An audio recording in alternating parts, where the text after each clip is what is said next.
There's more to be said about these auto morphing Power Rangers figures than just the flipping, morphing, changing feature they have. They were brand new figures for the American version of the show. There was no Japanese equivalent from the previous footage that they used. Because they had their American actor heads, we can go through them all here. Zack, Black Ranger, again the likenesses are a little cartoony and simple, but pretty adequate for what they are.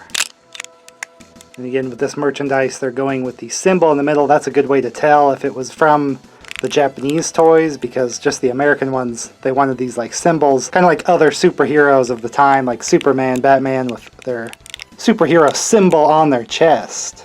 That's why they were modified this way for the toys, even though this is just blank on the TV show. Somewhere, because I did play with these a lot, because they do have a lot of other cool reasons to be playing with them and features. Kimberly again probably helps with the pink headband, just kind of generic girl, not too close to the actress appearance at all. And such a simple little feature with the little handle here to flip the spring-loaded head change in here. A little thickly bodied, but for the feature you get, it's pretty cool.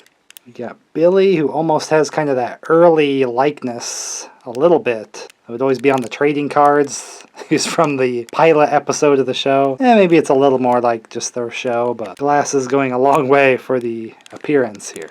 Whoosh. And something to look out for on the arms. They can kind of flip around and you get the screw in the front.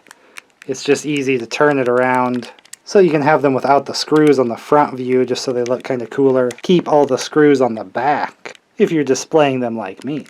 Yellow Ranger, and again they all have the same body, so the two ladies don't have any special body type. To slim them down they need to be thick so the mechanism can flip the head. Trini, at least they went a little different in the girl's face. They didn't just reuse, at least I don't think anyway. But still, the 1993 on the back. Yellow Ranger Trini, kind of going in their morphing order. Jason last here. Definitely my most used. You can see a lot of wear and tear. A lot of solo Red Ranger missions just because it was easier to play with one figure than the huge group, kind of keeping them going all at once. Possibly the best likeness, a little bit. I mean, he's a little kind of generic, but still pretty solid for Jason. Flipping into the Red Ranger here. All the red on the morpher is worn off as well. And the last edition, the 6th Ranger here with Tommy. Not the greatest likeness for him, but kind of looks like an anime boy kind of thing. But the shield here with his long hair in the back. I don't remember it being like this before, so I don't know if this is warped over time, but the shield doesn't close up very well with the hair. Again, I don't know if that's just from time, but the other problem is when he does change and he has his shield on, has to open the mechanism, the shield goes flying. So again, that's probably why maybe there's some damage or something on these, some wear and tear. Because if you do have him change, the shield flies off and you have to put it back on. And there's his weird Denver the Dinosaur logo on his. They didn't do the show like dragon footprint symbol for some reason. Just on the toys with this one. Oh, we gotta put the freaking shield back on, but again, it's a lot easier.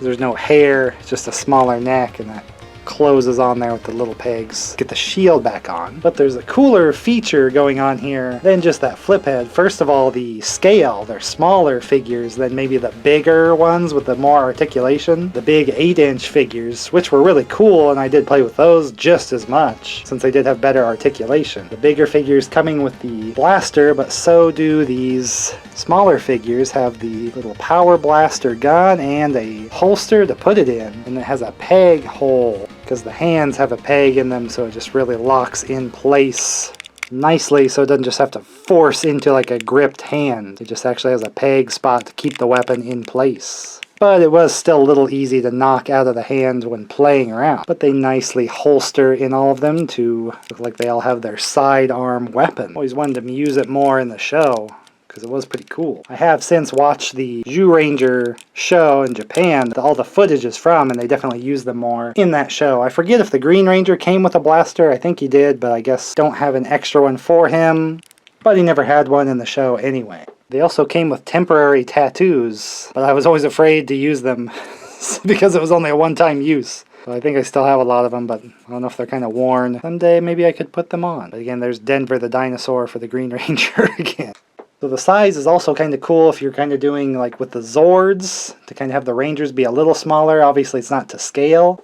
But also if you have kind of the bigger monsters and have them in their grown state to fight these Zords as well, that you can have the Rangers still kind of on the ground. Because there were monsters of this scale, of course, but there's also these bigger 8-inch monsters that were a lot cooler to me.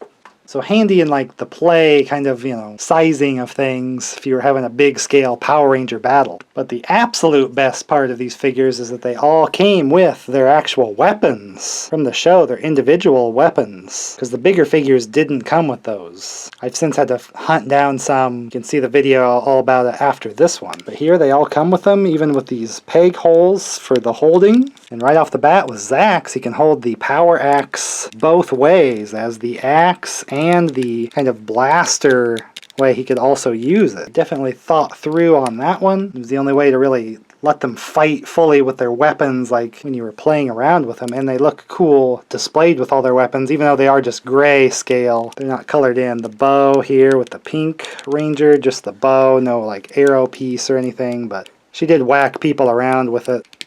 Sometimes fighting too. And the Blue Ranger has the lance, which can kind of go together, but I think mine's peg has kind of worn or something, so it can't really do the one-piece staff kind of thing anymore. Just the two-piece holding that he did fight with as well. I typically keep it as the lance, but it still looks kind of cool with the two pieces wielding. Trini's daggers don't combine together, although I think they've been shown to be able to, not that they ever did it in the show at all. But looking cool wielding it, and of course these figures actually do have like little extra arm articulation than your standard.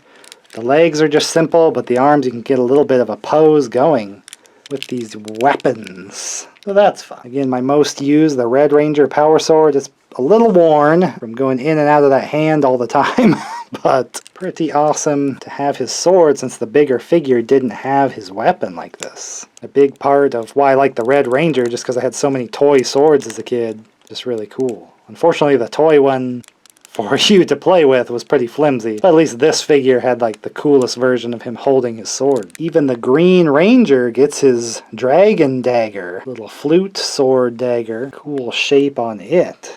They do in fact have all their weapons, so it's kind of cool to have them actually fighting, ground battle with the weapons before you pulled out your Zord toys for the finish. But even cooler still that they have their weapons, they can do the combining thing they would do as like an early finisher in the show before things would usually escalate into the Zord situation. They all have peg holes where you can kind of put the weapon together, just like they do on the show. It's a little hard to kind of pose them together with it, and it kind of falls apart in play, but if you're careful you can kind of set up the big combined blast that all their weapons could do. That is a cool hidden feature with these if you do have them all. They can combine together. Of course, we would lose the Green Ranger at one point, and they did make the new White Ranger in this format. The same problem with the shield needing to break off for the transforming, and they didn't take the opportunity to do any better head for Tommy at all, unfortunately.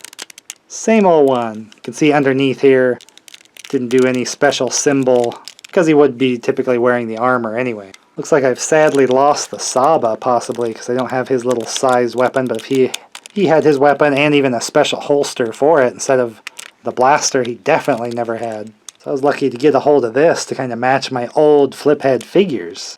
They did re-release the figures for the new three Rangers, Rocky, Aisha, and Adam, for the black, yellow, and red Rangers.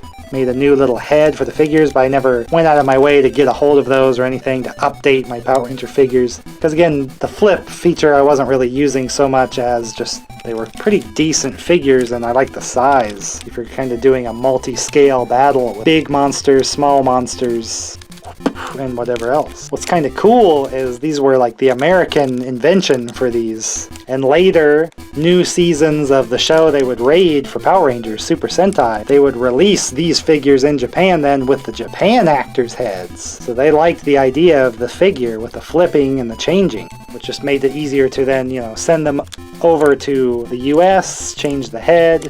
Work's already kind of done for the figures of the future Power Ranger seasons. But I mostly just like the Mighty Morphin first season. That's really when it was hot and I was the correct age to really enjoy it before I kind of moved moved on to other superhero stuff in the 90s. So I love revisiting these old toys, finishing old collections, and showing off what I used to have. Like all these I just had as a kid. So hopefully we get to open up more Power Ranger stuff and plenty of other like 90s action figure collecting going on here. Get subscribed if you enjoyed this video, and then hopefully I'll get to see you in the next one too.